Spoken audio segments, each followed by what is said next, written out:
शांतिपुर नामक गांव में सुमित्रा अपनी बेटी काजल और पायल के साथ रहती थी।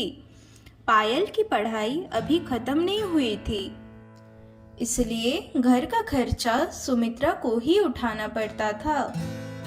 सुमित्रा पास ही के गांव में एक सेठ के यहाँ रसोइया का काम करती थी।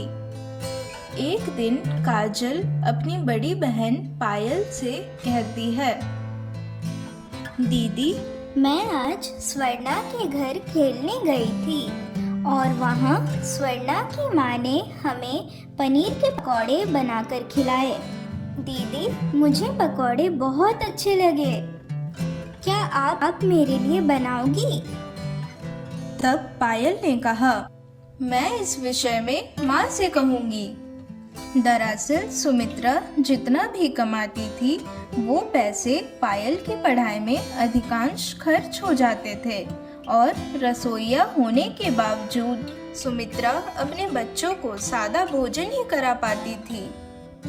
फिर जैसे ही सुमित्रा घर आती है, पायल उससे कहती है, माँ, मैं जानती हूँ आप बहुत संघर्ष करके मुझे पढ़ाती हो, मैं सब समझती हूँ। सुमित्रा क्या कहती है, पायल, मुझे पता है तुम समझदार हो, परंतु तुम ये सब क्यों कह रही हो? तब पायल कहती है, माँ, मैं भी घर खर्च में आपका हाथ बटाना चाहती हूँ ताकि काजल दूसरे बच्चों की तरह अपना बचपन अच्छे से व्यतीत कर सके। सुमित्रा समझ जाती है कि काजल ने कोई जिद की है और पायल उसे पूरा करना चाहती है, परंतु पूरा ना कर पाने के लिए दुखी है। तब सुमित्रा काजल से पूछती है, बेटा बताओ, तुम्हें क्या चाहिए? तुमने दीदी से कुछ मांगा था क्या? तब काजल कहती है, मुझे पनीर के पकौड़े खाने हैं जैसे स्वर्णा की माँ ने खिलाया था। सुमित्रा के पास इतने पैसे नहीं होते कि वो पनीर खरीद सके। फिर वह काजल को सांत्वना देते हुए कहती है कि मैंने सुना है कल पास ही के गांव में मेला का आयोजन हो रहा है। मैं तुम्हें कल मेले में ले जाऊंगी और तुम्हें जो भी पसंद हो तुम खा लेना। काजल यह सुनकर खुश हो जाती है। फिर दूसरा दिन होता है। सुमित्रा रोज की तरह काम पर जाने के लिए घर से निकलती है। कुछ दूर चलते ही उसे एक बूढ़ी दादी मिलती है, जिनकी तबीयत कुछ ठीक नहीं लगती। सुमित्रा उनसे पूछती है, माँ, तुम इतनी कड़ी धूप में कहाँ जा रही हो और तुम्हारी तबीयत भी कुछ ठीक नहीं लग रही।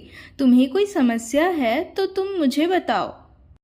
तब बूढ़ी दादी माँ कहती है, बेटी, मुझे कुछ ठीक नहीं लग रहा है, चक्कर सा आ रहा है। तब सुमित्रा कहती है, ठीक है माँ, तुम मेरे घर चलो, कुछ देर आराम करो। फिर सुमित्रा उन्हें अपने घर ले जाती है और उनकी सेवा करती है। जब दादी ठीक हो जाती है तो कहती है, मेरा इस दुनिया में कोई नहीं है, मैं तो रोज फूल बेचकर अपना गुजारा करती हूँ। तुम अनजान होकर भी मेरी मदद की, तुम्हें प्रभु खूब आशीर्वाद देंगे। सुमित्रा कहती है, ये तो मेरा कर्तव्य था माँ। फिर वो बूढ़ी औरत कहती है, मेरी वजह से तुम तो आज अपने काम पर भी नहीं जा पाई, पर अब मेरी तबीयत कुछ ठीक लग रही है। मैं चलती हूँ, मुझे शाम होने से पहले घर भी पहुँचना है। यह कहते हुए वह घर से बाहर निकलती है। फिर वो बूढ़ी औरत सुमित्रा को एक पोटली देती है और कहती है, बेटी, ये मेरी तरफ से तुम्हारे बच्चों के लिए है। मैं तो उनकी दादी जैसी हूँ, पर उनके लिए कुछ उपहार ना ला पाई। मैं जब चली जाऊं तब तुम इस पोटली को खोलना। यह कहकर बूढ़ी माँ जाने लगती है। फिर सुमित्रा उस पोटली को खोलती है तो उसमें सोने के मोहर मिलते हैं। सुमित्रा बूढ़ी माँ को खोजने के लिए तुरंत निकल जाती है। आसपास पूछताछ के बाद भी वो बूढ़ी माँ उसे नहीं मिलती। वह सोचती है, बूढ़ी माँ इतनी जल्दी कहाँ चली गई। फिर उसके मन में एक ख्याल आता है। फिर वह कहती है, यह ईश्वर का ही आशीर्वाद है जो मुझ जैसे गरीब पर माँ ने दया दिखाई। फिर सुमित्रा खुशी से घर जाती है और काजल को कहती है, चलो बेटा, मेले में चलना है। फिर वह काजल को मेले में ले जाती है और उसकी पसंद की हर चीज़ उसे खिलाती है और इस तरह वे खुशी खुशी रहने लगते हैं। इस कहानी से हमें यह सीख मिलती है कि सुमित्रा के निस्वार्थ व्यवहार ने उसकी झोली खुशियों से भर दी।